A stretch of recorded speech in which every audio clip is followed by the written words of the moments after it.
Hey everyone, welcome to सरकारी eight once again. तो इस वीडियो में जो है मैं आप सभी के साथ एक इंपॉर्टेंट इन्फॉर्मेशन डिस्कस करने वाला हूं जो एम्स के एमएससी कोर्सेज के एडमिशन 2024 के रिगार्डिंग रहने वाला है।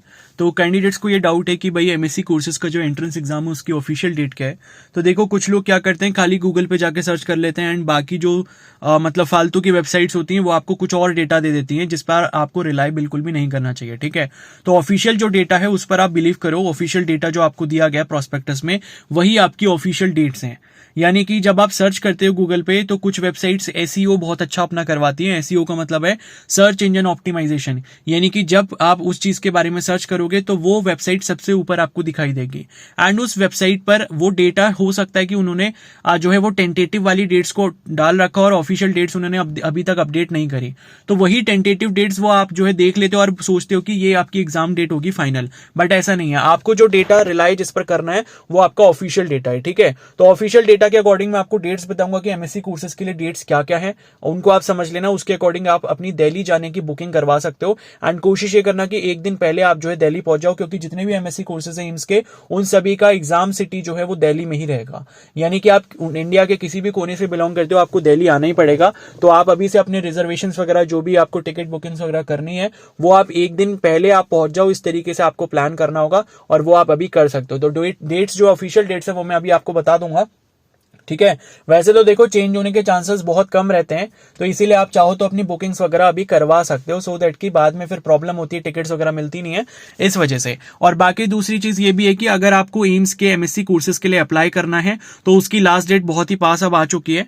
ठीक है, तो देखो इसका जो एमएससी कोर्सेज होते हैं, चाहे आपका एमएससी नर्सिंग हो गया या एम बायोटेक का कोर्स हो गया या बाकी जितने भी कोर्सेज है, फार्माकोलॉजी हो गया और जितने भी बाकी अलग अलग कोर्सेज हैं, उसके लिए अगर आपको यहाँ पर अप्लाई करना है तो आपको 2 फेजेस में अप्लाई करना होता है। पहला आपका बेसिक रजिस्ट्रेशन का प्रोसेस होता है और दूसरा आपका फाइनल रजिस्ट्रेशन का प्रोसेस होता है। तो बेसिक रजिस्ट्रेशन जो कंप्लीट नहीं करेगा उसका फाइनल रजिस्ट्रेशन फॉर्म जो है एक्सेप्ट नहीं होगा या फाइनल रजिस्ट्रेशन कंप्लीट नहीं होगा और वो उसका रजिस्ट्रेशन इस साल के लिए रह जाएगा। और मैं ये भी बता दूं कि जो बैचलर्स के अपीयरिंग कैंडिडेट्स हैं, यानी कि अगर आप अपने बीएससी कोर्स के अपीयरिंग यानी कि फाइनल ईयर में हो, ठीक है, लास्ट ईयर में हो, तो भी आप यहां पर एमएससी कोर्सेज के लिए अप्लाई कर सकते हो। ठीक है, तो एमएससी कोर्सेज के लिए कैसे अप्लाई करना है उसके रिगार्डिंग मैंने और वीडियोस वगैरह डाल रखी हैं, आपको चैनल पर मिल जाएंगी कि एमएससी कोर्सेज के लिए रजिस्ट्रेशन कैसे कंप्लीट करना है।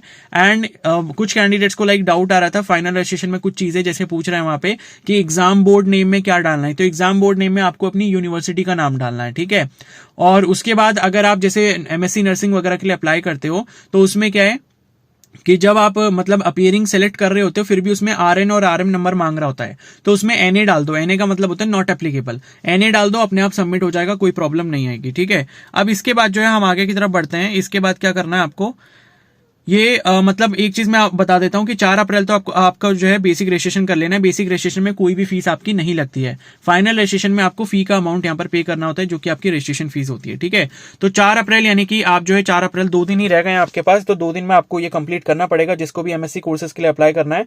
और कौन कौन से एमएससी कोर्सेज है उसके बारे में भी मैं आपको एक बार फिर से बता देता हूँ। ठीक है, तो पहले तो आपका एमएससी नर्सिंग का ही कोर्स है। ठीक है, एमएससी नर्सिंग वाले कोर्स में आपके अलग अलग ब्रांचेस हैं, यहाँ पर आप देख सकते हो। और उसके बाद जो है एमएससी नर्सिंग के बाद यहाँ पर आप देख सकते हो master in medical laboratory technician है। ठीक है, माइक्रोबायोलॉजी। और उसके बाद है एमएससी इन ट्रांसलेशनल मेडिसिन है। ठीक है, ये आपके एमएससी कोर्सेज है। मेडिकल बायोकेमिस्ट्री है। और उसके बाद जो है फिर ये तो आपके नर्सिंग के सारे कोर्सेज हो गए।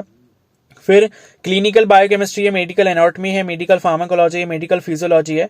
तो ये आपके बाकी के कोर्सेज एमएससी कोर्सेज हो गए जिसके लिए आप यहाँ पर अप्लाई कर सकते हो। बाकी एम बायोटेक हो गया, ये भी आपका कोर्स है। तो इनकी क्या क्या एलिजिबिलिटी है उस पर भी मैंने वीडियो ऑलरेडी अपलोड करी है। अगर वो एलिजिबिलिटी आपको देखनी है कि आप इन सभी कोर्सेज के लिए एलिजिबल हो या नहीं हो, तो कमेंट सेक्शन में मैं आपको एक वीडियो का लिंक दे रहा हूँ, आप उसको जाकर चेकआउट कर सकते हो और फिर ये चेक कर सकते हो कि क्या आप इस पर्टिकुलर कोर्स के लिए जिसके लिए आप अप्लाई करना चाहते हो उसके लिए आप एलिजिबल हो या नहीं हो। ठीक है, और एक चीज मैं आपको यहाँ पर फाइनली बताना चाहूं कि अगर आपको रजिस्ट्रेशन प्रोसेस के बारे में फिर भी नहीं कुछ समझ आता और आपको लगता है कि मेरे को रजिस्ट्रेशन करना है, तो आप मेरे को टेलीग्राम पर कांटेक्ट कर सकते हो। आपका कंप्लीट रजिस्ट्रेशन मैं आपको करके दूंगा एंड इसकी जो चार्जेस रहेंगे वो ₹99 है, बिकॉज 2 फेजेस में आपका रजिस्ट्रेशन होता है। पहले आपको बेसिक रजिस्ट्रेशन करना होता है, फिर फाइनल रजिस्ट्रेशन करना होता है। तो 2 फेजेस में आप पूरा जो रजिस्ट्रेशन स्टार्टिंग से लेकर एंड तक उसका जो चार्जेस है वो ₹99 रहेंगे एंड उसके लिए आप मेरे को टेलीग्राम आईडी पर कॉन्टेक्ट कर सकते हो। टेलीग्राम आईडी आपको अपनी स्क्रीन पर दिख रही होगी। ठीक है, तो प्लीज जो जेन्युइन कैंडिडेट्स हैं वही कॉन्टेक्ट करना। ये कुछ कैंडिडेट्स होते हैं जो ये पूछते हैं कि ये सेफ है नहीं है, स्कैम तो नहीं हो रहा। अगर भाई ऐसा कुछ लग रहा है तो ऑलरेडी मैंने वीडियोस अपलोड करी, उनको जाके चेकआउट करो, उनसे देखकर आप अपना फॉर्म फिल कर लो।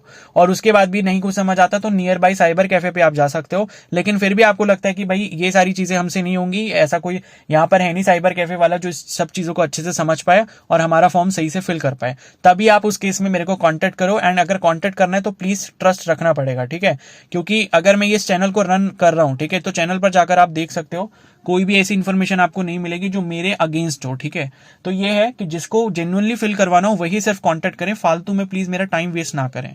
क्योंकि कुछ कैंडिडेट्स ऑलरेडी मेरे पास इस तरीके के आए हैं कि वो कांटेक्ट करते हैं, मैसेज करके पूछेंगे ये कैसे होगा वो कैसे होगा, और उसके बाद बोलेंगे ठीक है हम नहीं करवा रहे, ऐसा जो भी है। तो जिसको जेन्युइनली करवाना हो वही कांटेक्ट करना। और 3 अप्रैल तक ही आप मेरे को कांटेक्ट कर सकते हो। 4 तारीख को मैं किसी का फॉर्म नहीं फिल कर पाऊंगा क्योंकि उस दिन लास्ट डेट है, और लास्ट डेट के दिन वेबसाइट का सर्वर काफी ज्यादा प्रॉब्लम करता है, ठीक है? तो अब इस वीडियो को यहीं पर एंड करते हैं। बाकी एलिजिबिलिटी की वीडियो कमेंट सेक्शन में मिल जाएगी, उसको जाके चेकआउट कर लेना।